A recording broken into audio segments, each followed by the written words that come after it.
Welcome to Peer Resource Sharing. Compartamos recursos. And I love this. I love this about connecting communities in the Americas. And these sessions, these monthly sessions, and this idea that we can just come together and run ideas off of each other, right? So it's great that you're here with us today.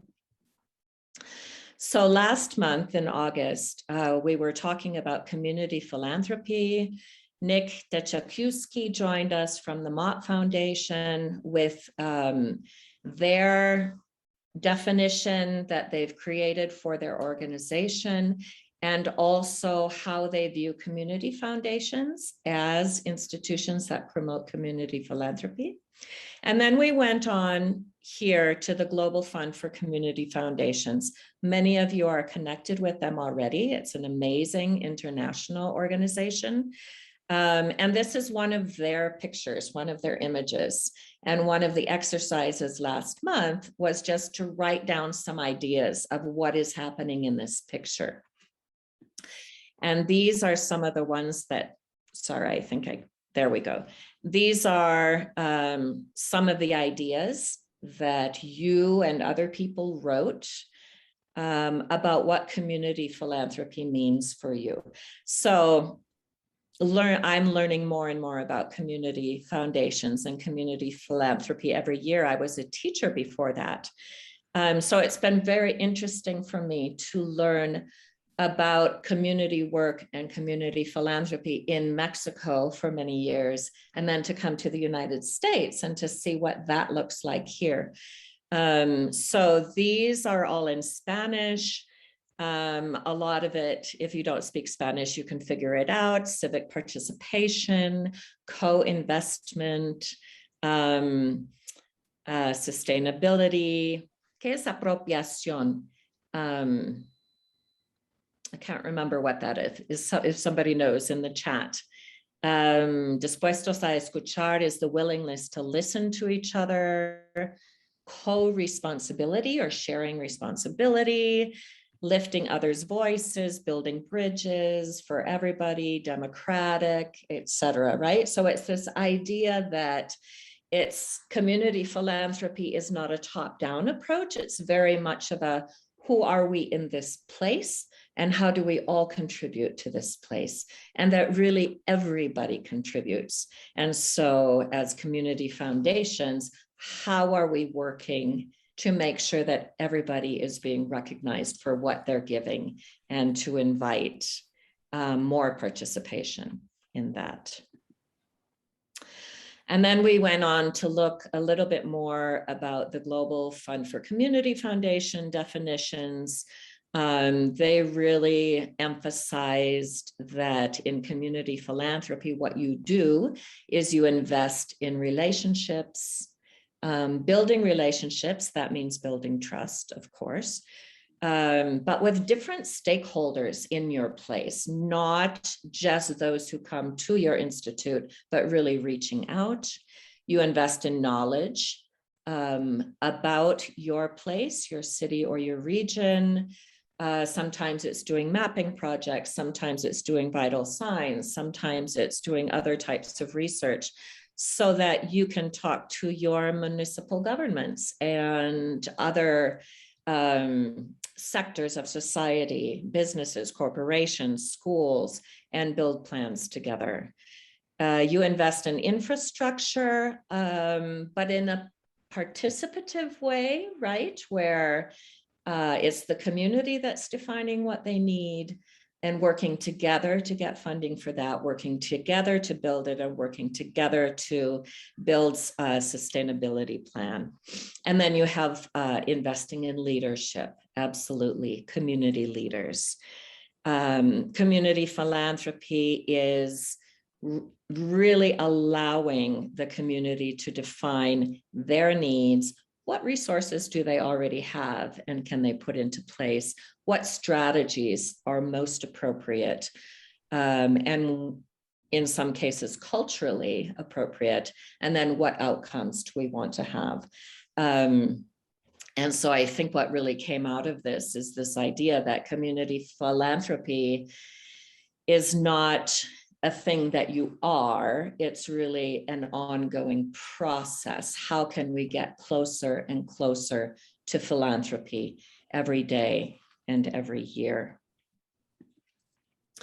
And the last thing we talked about in August were these three concepts. Community philanthropy is all about recognizing assets that are already in place where we work, and then building upon those assets, building trust. We've heard this over and over again, that you have to build the relationship before we can, start the dirty work, so to say, or the harder work, and building capacity of people in our community, of course. So that's kind of just a quick review of what we talked about last month.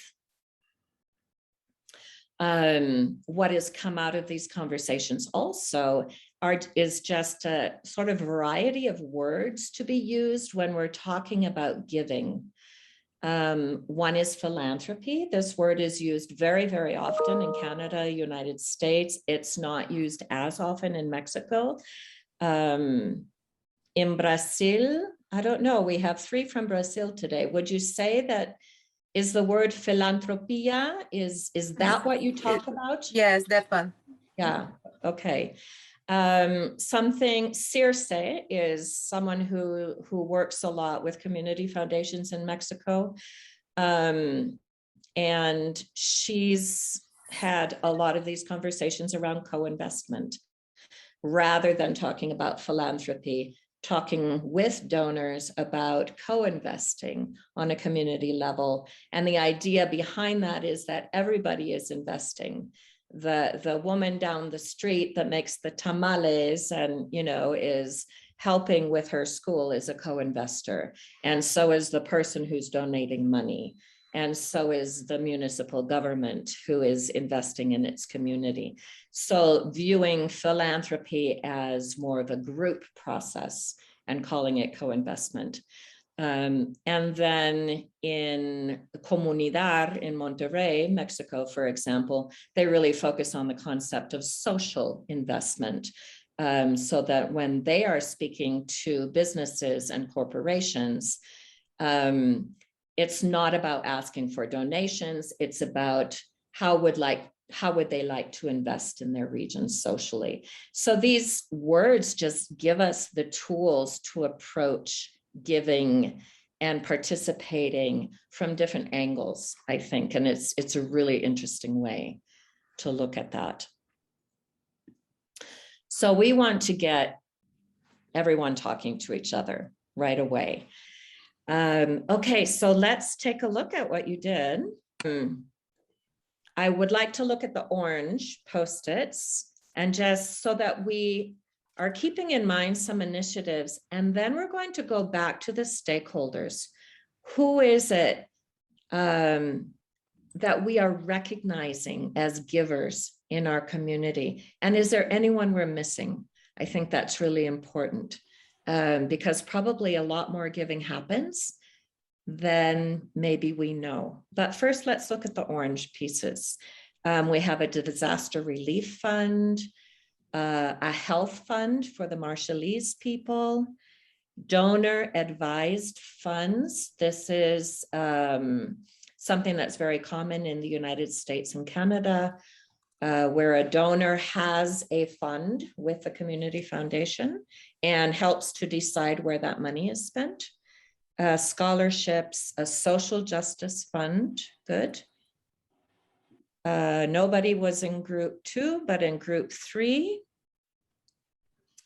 Impact areas. So this is probably grants going to nonprofits in cultural vibrancy, livable and resilient communities, aging and youth success, good.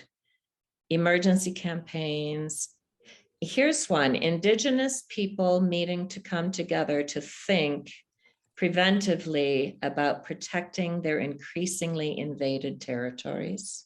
There's a lot of good information about Indigenous philanthropy and what that looks like culturally. across the Americas. And if you get the CCA newsletter, some of those are listed in resources or on our website, and we'll be talking more about that. Local and monthly donation campaigns. Okay, good.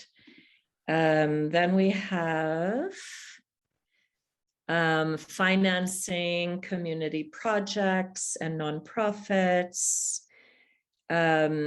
meetings about migration, work at home,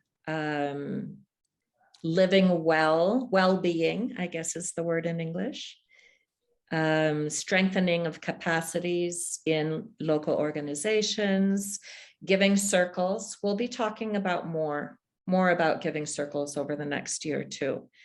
Here is Círculo de Dar also was mentioned here. And I've heard that in Spanish also called, I think Comunalia calls it, Círculos de Generosidad, right? Circles of generosity, which is an interesting way to approach it in Spanish. People interested in just helping out women who are organizing their own circles. Good. And then here we have an organization, okay, so an organization or UMPO. Who was this? Who can tell us what UMPO is? Se llama Una Mano para Oaxaca, surge a raíz del sismo 2017. Okay. Y trabaja con los barrios, identificando oficios tradicionales. Después abren un lugar para recuperar esos oficios. Actualmente ya están por constituirse y siguen trabajando con gente de las localidades. Y con Oaxaca hacen una alianza para reactivar la economía a nivel local a través de esos oficios tradicionales. Okay, so working with the Community Foundation in Oaxaca for local regeneration, and especially after the earthquakes recently. Bringing together talent of local people for the processes that you're doing. Understanding complementary relationships, intergenera. Who is this? Do you want to do that, Circe, too? Sí, he observado, por ejemplo, aquí en Malinalco que personas jóvenes se relacionan con adultos o con personas que no están necesariamente afines a la tecnología.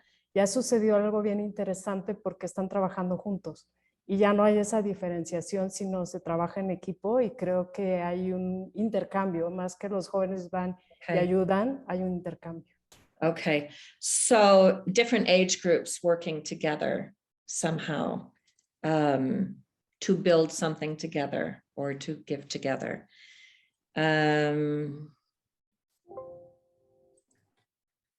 Collaborators from companies who donate, okay? Individual actions or collective actions as well. Okay, and let's look at some of the stakeholders here. Who is giving? So we have businesses, we have individuals. Think about who's missing as I read these off.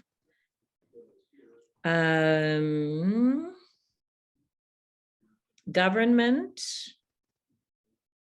Okay, donantes potenciales, so it could be individual or families. Giving circles as a group, right?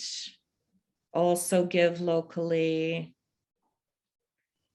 Okay, other international organizations who are giving locally. We have, can you see these as I change the screen? Mm-hmm. Okay. Local nonprofits in San Antonio who are also giving, donors who have supported our work for many, many years, big companies, local and small companies as well, and the local population. And then we have indigenous people also giving, local government giving, civil society.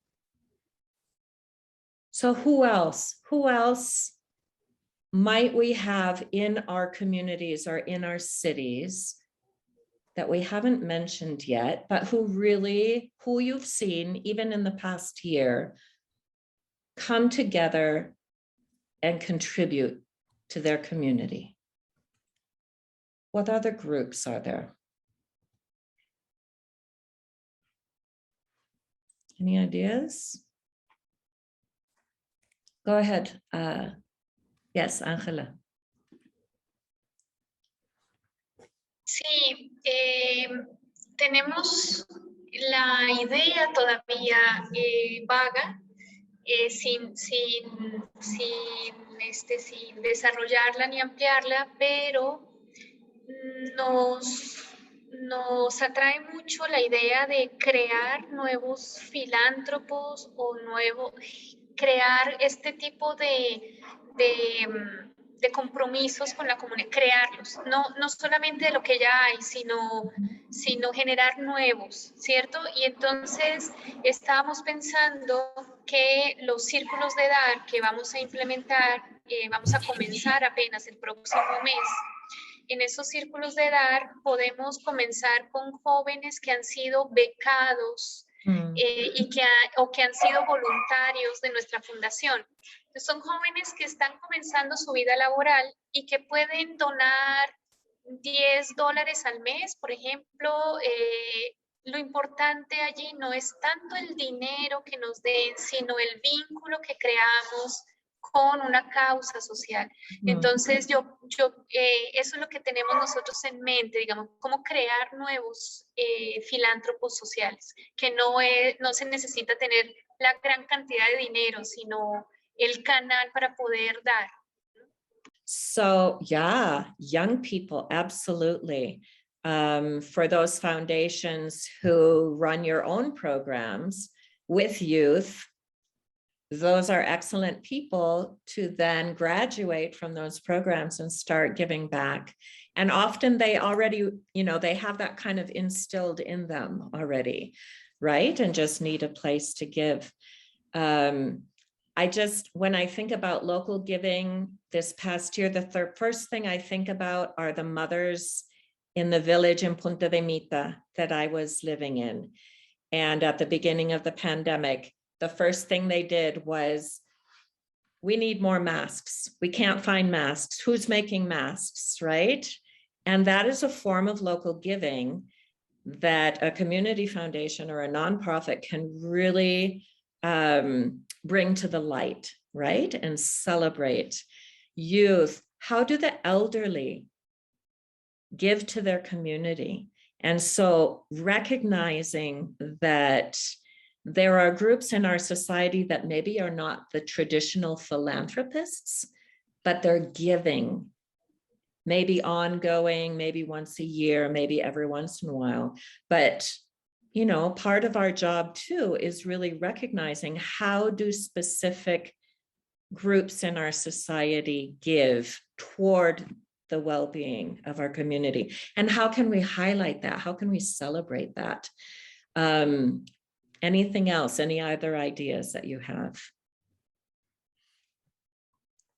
Yes, Alex. I just wanted to go off of Angela's comment too. We have a similar working with youth, but a different perspective. We have a group called the Yappers, who are high school students who come together and actually try to work as a small foundation. They raise money, learn about different areas, and then give out grants to the community. Mm-hmm. So it is less about them giving and more them getting involved in kind of a philanthropic mindset of how can they do it. And this year we've tried to get them very actively involved in working on issues.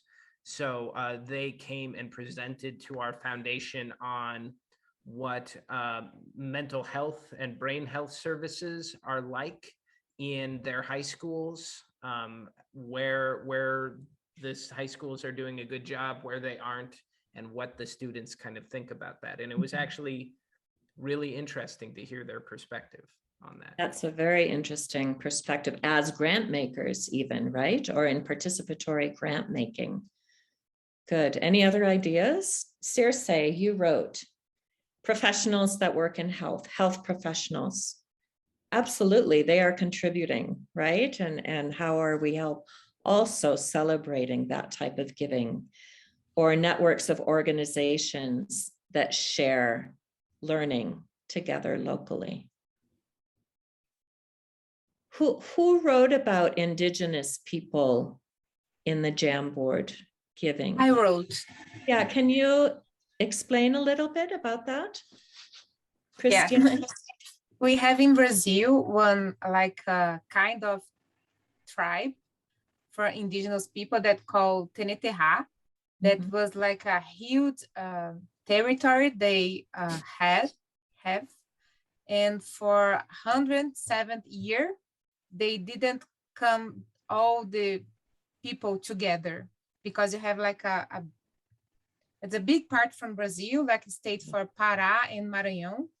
And they put everybody together in a meeting because nowadays you have a huge problem with like land, indigenous land, and they were together to thinking about the territory, how to protect the area, and also their culture and the people, because you have like mining and also timber.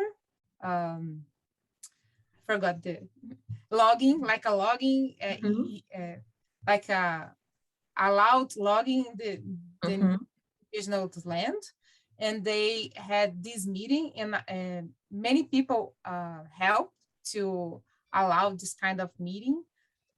Indigenous people help with the land, the organization, and no profit organization support with money, with food, water, and like a transportation, and to like airplane, boat, because some land is far from another, and they need to get a boat to go there, and so civil society like pay the fuel to promote this meeting.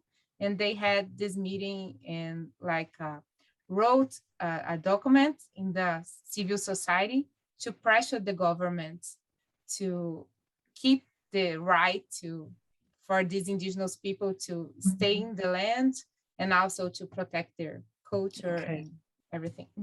Azucena, you also said también tenías una historia sobre... Sí, yo platiqué con Alejandra sobre los círculos de edad de amigos de San Cristóbal. Entonces ahí son 5 círculos de edad, pero uno de ellos es con la comunidad tzotzil. Y es muy interesante porque es una etnia donde hay una gran diferenciación social, o sea, hay indígenas que tienen un montón de dinero, ¿no? Y indígenas, digo, la mayoría no tiene. La mayoría que no tiene está acostumbrada a recibir. O sea, es una zona donde ha habido mucho asistencialismo. Pero también ellos tienen como tradiciones de trueque y de solidaridad entre ellos, ¿no? Que esperamos que funcionen ahora con los círculos de edad. Entonces, hay un círculo de edad con personas totziles, que es no solamente organizarse para procurar, ¿no? Si es organizarse desde la identidad para decir para qué quiero donar. Eso también es muy importante. O sea, construyes otra organización paralela, no es solamente los fondos, sino para qué lo quieren hacer. Very interesting. Any other ideas of who else in our communities, what might we be missing or we're overlooking that we can celebrate? Some of you are are starting new mapping projects. Can you raise your hand? So you have the Kale from the San Antonio Foundation, the Greater Dubuque Community Foundation, and in Tijuana, the Fundación Internacional de la Comunidad. And so as you begin to look at, your Latino populations, your Guatemaltecos, Alex, you have the from the Marshall Islands, an immigrant group, and Angela in Tijuana, they'll be looking at learning more about children, migrants, or in transit for migration, and women on their own, I think, as well, right? And so even thinking about our immigrant populations or migrant populations from other parts of the country, and thinking about how do they already contribute? What are the assets that they're bringing in to our communities as well? How are they already giving? Is a very good exercise. So for community foundations in particular, but also other nonprofits, to really kind of get outside of the box of the traditional, philanthropist, donor, family foundation, even corporate foundation. But how are people giving on a daily level? Mothers and fathers, how do children give? How do they demonstrate how they're giving? To make others feel better or to make a better society. And I think that is what really brings us toward a deeper concept of community philanthropy, right? So with that said, I'm going to show you one slide and then we'll go back into breakout rooms again. But this is our next question. What can we do to promote and to really celebrate local giving? So as nonprofits, this is what you're going to be talking about. Like, how can you give recognition as a foundation or as a nonprofit to those who are already giving? And this comes back also to this idea that Circe and I have talked about a lot, about co-inversión, about co-investing, right? So the giver is not just the person with the money. When we work across cultures and learning to become very sensitive to other cultures, we realize that they have knowledge that we don't have, right? They have an understanding of their own communities that we don't have. And that's a type of giving too, when we're sharing that. So how can we learn to be co-investors? So in your breakout rooms, this is the question: what can we do to promote and celebrate local giving based on what we've just been talking about? I want to tell you a little story. So I was the director of the community foundation in Punta de Mita in Western Mexico for 4 years. It was such an honor and such amazing opportunity. And we, worked with nonprofits and gave grants to nonprofits, but we also operated our own programs. And so in our yearly meetings for our annual reports, we did a public meeting every year. But we also began to invite women and men from town who were giving of their time. They were giving food for the celebrations. And so it was a really, really fun way, and I think important way, to recognize people in town who are giving just as valuable toward their community. It was simply, thank you for your contribution and for being so important to your community.